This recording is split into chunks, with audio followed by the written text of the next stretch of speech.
کی حدیث مبارکہ ہے، میرے آقا نے فرمایا کہ اگر اللہ کے ساتھ اگر میں کسی اور کو خلیل بناتا، لیکن حضور نے فرمایا اس والی دوستی میں میں نے دنیا میں کسی اور کو شریک نہیں کیا، یہ دوستی صرف میری ہے اور میرے رب کی ہے، اس دوستی میں نے کسی کو شریک نہیں کیا ہے۔ لیکن آقا نے فرمایا اگر میں کرتا لو کنت متخذا خلیلا، یہ حدیث کے جملے پڑھ رہا ہوں، میرے آقا نے فرمایا اگر میں کسی اور کو خلیل بنانا چاہتا تو دنیا میں کسی اور کو نہیں بناتا بلکہ صرف حضرت ابوبکر صدیق کو اپنا خلیل بناتا ہے۔ اور پوری حدیث یہ ہے، میرے آقا نے فرمایا لیکن ابوبکر صدیق اخی، میرا بھائی ہے اور میرا ساتھی ہے۔ یہ حدیث مبارکہ کے جملے ہیں۔ نبی کریم صلی اللہ تعالی علیہ وآلہ وسلم نے واللہ باللہ، رب کعبہ کی قسم، میں مسجد کے اندر اعتراف کر رہا ہوں، آپ بھی اعتراف کریں کہ نبی کریم نے اپنی زبان اطہر سے مولا علی کو فرمایا تھا علی انت اخی فی الدنیا والآخرہ، تو دنیا میں بھی میرا بھائی ہے تو آخرت میں بھی میرا بھائی ہے۔ میں اس بات کا اعتراف کرتا ہوں کہ رسول اللہ نے فرمایا ہے، یہ میرے مولا کی شان ہے، یہ مولا علی کرم اللہ وجہہ الکریم حیدر کرار کی شان ہے۔ لیکن یہ حدیث جب میں پڑھ کر لوگوں کو سناتا ہوں کہ آپ مولا کی شان بیان کر رہے ہیں، بیان کرنا فرض ہے، ضروری ہے، مولا کی شان بیان کرنا ایمان کا حصہ ہے، لیکن یہ جو حدیث ابوبکر صدیق کے لیے آتی ہے اس کو بھی پر سر منبر بیان کر اور بیان کر، جہاں میرے آقا نے علی کو اخی کہہ کر اپنا بھائی کہا ہے وہاں صدیق اکبر نے بھی اخی کہہ کر حضور نے بھائی فرمایا ہے،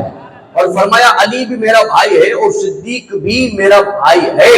یہ خلفائے راشد کا مرتبہ بیان کر رہا ہوں تاکہ جو منافقین معاذ اللہ ثم معاذ اللہ آج ان دنوں کے اندر اپنی مجالس میں بیٹھ کر سر عام خدا کی قسم صحابہ کو برا بھلا کہتے ہیں، سر عام، تو میں یہ کہتا ہوں کہ یار جب وہ گالی دیتے ہوئے نہیں شرما رہا تو میں دفاع کرتے ہوئے شرما جاؤں، تو پھر یہ تو حضور اکرم صلی اللہ علیہ وآلہ وسلم سے محبت اور صحابہ سے محبت کا حق ادا تو نہیں ہوا نا۔ ہونا تو یہ چاہیے کہ جب وہ دھڑلے کے ساتھ معاذ اللہ گستاخی کر رہا ہو میں اتنی ہی شدت کے ساتھ ان کی محبت اور شدت بیان کر رہا ہوں۔ یہ ہے، یہ دفاع ہے، یہ محبت ہے۔ حضور آپ گھبرایا نہیں کریں، آپ شرمایا نہیں کریں کہ میں خلفائے راشد کے لیے بات کر رہا ہوں، آپ نے سینہ چوڑا کر کے بات کرنا ہے۔ کیوں؟ آپ کے مخالفین سینہ چوڑا کر کے ان کو گالیاں دے رہے ہیں معاذ اللہ، اگر آپ سنتے ہیں ان کے کلپ سوشل میڈیا عام ہے، سینہ چوڑا کر کے گالیاں دے رہے ہیں، اور ان کے آپ کو کیا داد دیتے ہیں؟ ہمارے اہل سنت میں اس طرح کے داد دینے کا تو کوئی معاملہ ہے بھی نہیں، لیکن آپ نے ان لوگوں کو دیکھا ہوگا جو مخالفین ہیں، بد مذہب گمراہ لوگ ہیں، وہ ایسی داد دیتے ہیں معاذ اللہ صحابہ کو گالی دینے پر، صحابہ کی شان میں گستاخی کرنے پر اٹھ اس کے تھپڑیاں دے رہے ہوتے ہیں، اور اس کو جو ہے معاذ اللہ نہ جانے کتنے جو ہے وہ لوازمات اس کے پورے کر رہے ہوتے ہیں۔ کیوں؟ اس نے صرف صحابی کو گالی دی، صرف صحابی کو گالی دی۔ تو میں یہ کہتا ہوں حضور والا آپ بھی اپنا سینہ چوڑا کیجئے نا، پھر آپ کی ہمت کیجئے، جو اپنی مجالس میں صحابہ کو گالی دے رہا ہے تو آپ اپنی محفلوں کے اندر صحابہ کی تعریف کر کے ان کے ذکر کو عام کریں اور ان کے ذکر پہ خوشی کا اظہار کریں، الحمدللہ ثم الحمدللہ۔ تو حضرت محمد رسول اللہ نے فرمایا کہ اگر میں کسی کو خلیل بناتا تو حضرت ابوبکر صدیق کو بناتا۔ اور اب علماء نے فرمایا کہ آپ کے ذہن سازی کرنے کے لیے آپ کے کان میں آ کے کوئی کہتا ہے اور حضور بخاری یا مسلم سے کوئی ایک حدیث دکھا کہ جس میں حضور نے اپنی زبان سے کہا ہے کہ میرے بعد پہلا خلیفہ صدیق ہوگا، کوئی ایک حدیث دکھا بخاری یا مسلم سے، آپ نے بخاری کھول لی، آپ 7,000 سے زیادہ حدیثیں پڑھ گئے، 7,000 سے زیادہ بخاری میں حدیثیں آپ پڑھ گئے، آپ مولانا صاحب کے پاس آ گئے، مسلم لے کر آ گئے، آپ کو واقعی ایک حدیث نہیں ملی، اور آپ اپنے علامہ صاحب مولانا صاحب سے پوچھیں مولانا صاحب ہم تو حضرت ابوبکر صدیق کو پہلا خلیفہ مانتے ہیں، فرسٹ پرائم منسٹر آف اسلام مانتے ہیں، دین اسلام کے پہلے وزیر اعظم ہیں، پہلے صدر ہیں، لیکن بخاری مسلم میں تو حضور نے کہیں اپنی زبان کے جملے نہیں ہیں کہ میرے آقا نے دنیا سے پردہ فرماتے فرماتے یہ کہہ دیا ہو کہ بھائی میں اپنی زبان سے کہتا ہوں میرے بعد خلیفہ صدیق اکبر ہوگا۔ آپ نے تو اس کو ایمان مان لیا ہے، آپ نے تو اس کو عقیدہ بنا لیا ہے، کوئی ایک جملہ کوئی ایک لفظ رسول اللہ نے دکھا دیجیے بخاری اور مسلم سے۔ اب ہمارا سنی بندہ تو پس لینا اور اپنے عقائد کے اندر کمزوری پیدا کرے کہ بھائی مجھے تو کوئی حدیث ہی نہیں ملی اور واقعی نہیں ملنی حدیث مبارکہ، تو میں یہ کہتا ہوں حضور والا اگر تو نے عشق حضرت ابوبکر صدیق کا رکھا ہوتا اور پھر تو بخاری پڑھتا تو تجھے ایک نہیں نہ جانے کتنی حدیث مبارکہ ذکر نظر آ جاتی۔ اور اب آپ اس بات کو سمجھیے، میں آپ کو مثال سے سمجھا رہا ہوں پھر آپ کو میں حدیث سناتا ہوں، پہلے مثال سمجھ لیجیے تاکہ آپ کو مثال سمجھ آ جائے کہ اگر رسول اللہ صلی اللہ علیہ وسلم نے خلیفہ مقرر کیا اپنی زندگی میں تو کیسے مقرر کیا ہے؟ کوئی آپ سے کہ پوچھ رہا ہے میرے آقا کی زبان پہ بات دکھاؤ میں کوئی خلیفہ مان لوں گا، آقا نے فرمایا میرے بعد میرا خلیفہ صدیق اکبر ہے،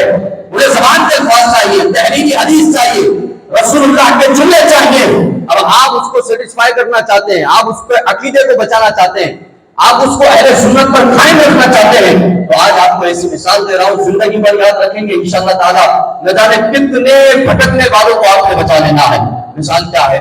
مفتی صاحب میرے استاد محترم ہے, استاد صاحب بچپن سے میں بڑا ہوا ہوں استاد صاحب کے سامنے, بچپن سے. آپ کی مسجد کے جو امام صاحب ہیں, استاد صاحب نے ہمیں پڑھایا ہے, عالم کورس کروایا ہے. تو مثال دے رہا ہوں کہ جیسے استاد صاحب کو کہیں حج پہ جانا ہے, اللہ ان کو حج مبارک فرمائے, عمرہ مبارک فرمائے. استاد صاحب کو حج پہ جانا ہے یا عمرے پر جانا ہے, مثال غور سے سمجھیے تاکہ آپ کو صرف یہ بات سمجھنی ہے کہ پہلے خلیفہ یہ ہوئے کیسے, تاکہ آپ کے عقیدے, جو آپ کے عقیدے پر بندہ قائم اپنے عقیدے پر تو کم سے کم درست رہے کہ الہی شکر ہے میرا عقیدہ درست ہے, ورنہ وہ اپنے آپ کو ہی کوستا رہے گا, گھر پہ جا کے سوچتا رہے گا کہ یار پوری بخاری میں کہیں حدیث تو ہے نہیں,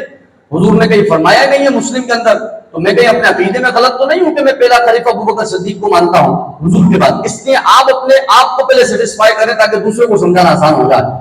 مثال دے رہا ہوں, استاد صاحب نے عمرے پر یا حج پر جانا ہے. اب استاد محترم نے جانے سے پہلے اپنے کسی شاگرد کو بلایا, مجھے بلایا, میں استاد صاحب کا شاگرد ہوں, اور کہا کہ بیٹا آپ نے میری جگہ پر یہاں پر نماز پڑھانی, جامع مسجد میں نماز پڑھانی. اور استاد صاحب نے 2 دن میرے پیچھے نمازیں پڑھی, 5 نمازیں پڑھی, فجر ظہر عصر 5 نمازیں پڑھی, اور 2 دن 10 نمازیں پڑھی میرے پیچھے. لیکن حضور استاد محترم نے اپنی زبان سے کہا نہیں تھا کہ میری جگہ میں چلا جاؤں گا حج پر تو یہ امام ہوگا, یہ میرا نائب ہوگا, یہ میرا خلیفہ ہوگا. زبان سے نہیں کہا تھا, میرا ہاتھ پکڑا,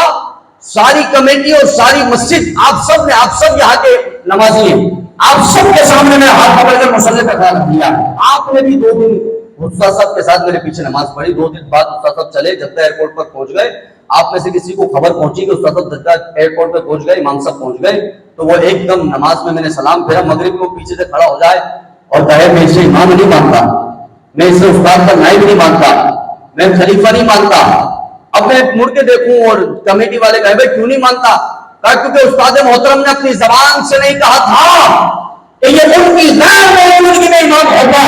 تو آپ مجھے بیان فرمائیں, ہر عقل مند سے سوال کر رہا ہوں, ہر عقل مند سے سوال کر رہا ہوں, آپ اسے کیا کہیں گے؟ بھائی 6 نمبر جا رحمان نفسیاتی سے اپنا علاج کروا. جب ایک بندے نے ہاتھ پکڑ کر لوگوں کی موجودگی میں اسے اپنے مصلی پر کھڑا کر دیا اور اپنی موجودگی میں 2 دن نمازیں بھی اس کے پیچھے پڑی ہے, اب زبان سے کہنے کی ضرورت ہی کیا ہے؟ یہ ساری چیزیں طور پر دلیل ہے کہ حضور کی غیر موجودگی میں یہ امام ہونا ہے. علماء نے فرمایا تجھے زبان کے الفاظ محمد رسول اللہ کے تلاش کرنے کی کوئی ضرورت نہیں ہے, اس لیے کیونکہ میرے آقا کی موجودگی میں حضور کے مصلی میں کھڑے ہو کے سب عالموں کے سکیتے کو نظر ہے.